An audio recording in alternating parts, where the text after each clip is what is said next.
get into the Lakers head coaching search. The Lakers head coaching search has been going on, and they're they started to zone in on one JJ Reddick. And this is one that's brought a lot of topics. And I was a fan of JJ Reddick, listening to him talk until he was more and more on TV, because he would come in like as a guest and talk a little bit. It wasn't an everyday thing. And he's very knowledgeable when it comes to the game of basketball, X's and O's. His podcast I used to listen to because it did give some cool insight to like offense or defense coming from the NBA side that I think a lot of fans, especially as a coach, that you like to hear. But then he just continues to talk, and it just kind of continued to grow. And it kind of showed that he was going to play the game in the ESPN world. And, then he started to get into the media and he started to get into hosting games, which is cool.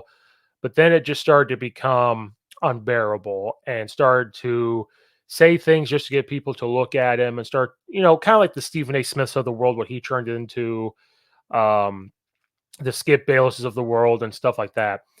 And if you listen to him on Shaq's podcast, I could tell that's kind of where he was going, because he talked about the league being watered down when Michael Jordan played. He started to talk about a bunch of other things. Some things I found interesting, other things you could tell he's just saying them because he's playing the game. The problem I have with JJ Reddick possibly being the head coach of the Lakers is I'm a firm believer that in order to be a head football, or not, sorry, not head football coach, but a head coach in any sport, you have to have some coaching experience, right? So for me, I'm not necessarily saying that he has to have NBA experience, because he could talk to these guys and relate to some of the younger guys because he's not very old. So before we get into the negative, let's talk about the positive. If they were to hire JJ Reddick, the positive that you're getting out of it is that he's an ex-player, so he knows what the players are going through and how kind of that part works. He can relate to them in language and talking and the media world and everything else. He is very smart when it comes to X's and O's. Nobody questions the X's and O part if you listen to him. Very knowledgeable about the X's and O's part. But the negative here is, if he gets hired, is it kind of shows that you don't need coaching experience, because I'm a firm believer in that just because you're a former player doesn't always mean that you're going to be a great coach or a good coach. Now, I say that because it takes time. Coming from a former high school player, coaching high school, it I mean, I'm going into year 15, and I'm not going to sit here and say I'm a great coach, but it took time to learn how to coach, right? And so you watch some of these guys be very good at X's and O's. You look at a Steve Nash, guarantee you he's great at X's and O's. He's great at, teaching people how to shoot and pass. Did not go very well, right? Um, Jason Kidd, I believe, was an assistant first, but then it's taken him time to learn how to coach, right? Because to be a coach, you have to know how to relate to the players, which that's why they're looking at JJ Reddick. But we're just speculating that he can relate to them because of the age and because he was a former player. But just because you did those things doesn't mean you're always going to, that you know how to say the right things, you know how to get the most out of people, because you've never coached before. It's people sitting in the quarterback coaching chairs, I like to call it, is that, or the Saturday morning or the Monday morning chair, and sit there. It's easy to tell coaches what to do because we're sitting in the back, we're not around practice. It takes a lot to relate to players. It takes a lot to motivate them. It takes a lot then to manage the roster. It takes a lot to do these extra things that a lot of people don't think about. And so the problem for me when you hire JJ Reddick, if you do, is how do you know he's going to be able to coach? People are really they're wanting to have the hire of like a Steve Kerr who figured it out.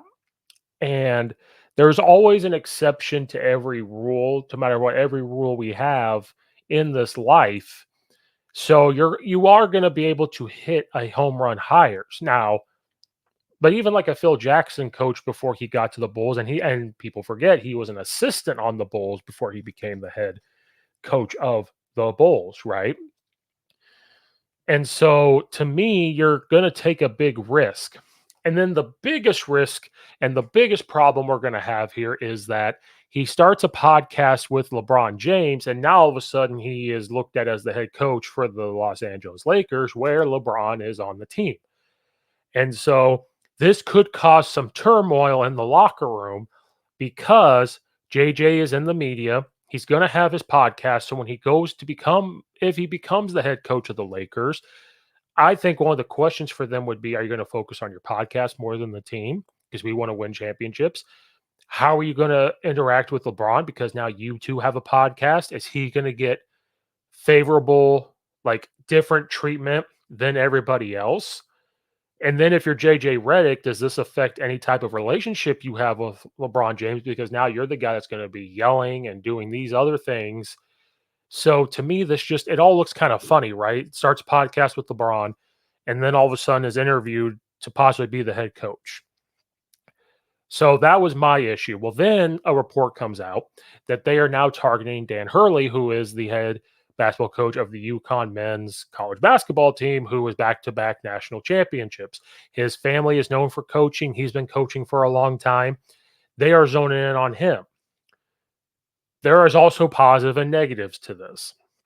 Positives is he's an older guy than JJ Redick. He's coached before, so he understands basketball.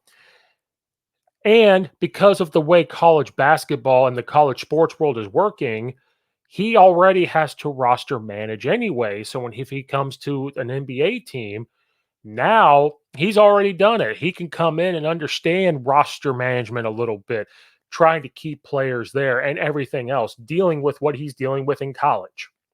And the biggest thing is that he's coached, right? He's been a coach for a while.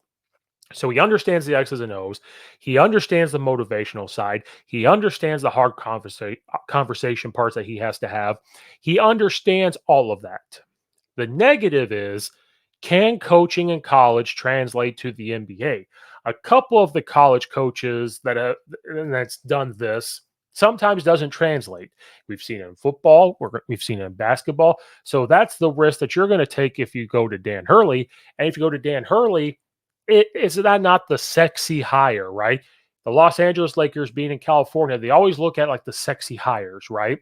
That's why they look at JJ Redick, probably because he's more well known, because he's in the media. To me, if you're going to pick one or the other, you would have to go with Dan Hurley because he has coaching experience. Would Dan Hurley want to go to the Lakers? That's the other big question.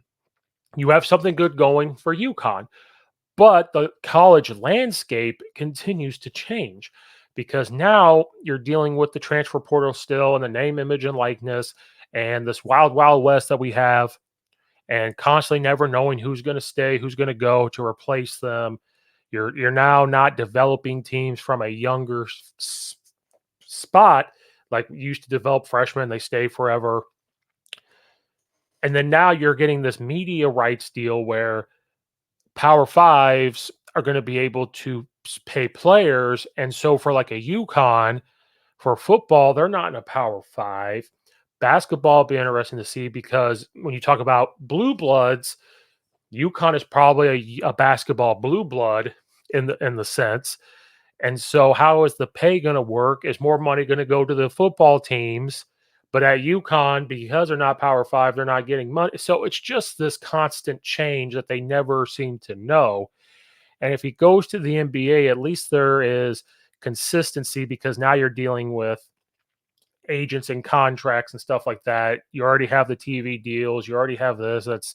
You just have to worry about managing the team, and then you get to scout and do those type of things. So for Dan Hurley, if they really are focusing in on him, this is going to be the hire that's not going to be sexy because he will come in and he'll put LeBron in his place, because I'm not a fan of the antics and complaining and stuff that I watched him do in the NCAA tournaments and stuff like that. But when I sit back and think about it, and it comes from a competitive place, and you're defending your players, and you're not going to put up with any type of nonsense and get the best out of them, then do it. If that's who you are, do it. And so if he comes to the Lakers, he's going to want to win right away. He's not going to put up with any prima donna stuff, and he's not going to put up with the same stuff that JJ Reddick is. And so if I'm the Lakers, I am leaning towards a guy that has experience coaching young men and is able to get the best out of them rather than a JJ Reddick who, again, great X's and O's guy, but you're taking a risk for him to come in, and especially if it doesn't work, right? Especially if he doesn't provide winning, right?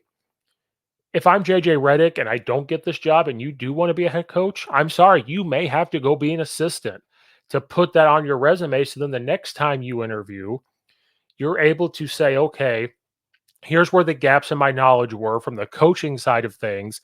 I went to be an assistant coach and I've learned that side of it. I got better at X's and O's, and I can still build relationship with these guys, and I've proven it, even if it's for like 2 years or even a year. Maybe a year is all he needs because he is smart.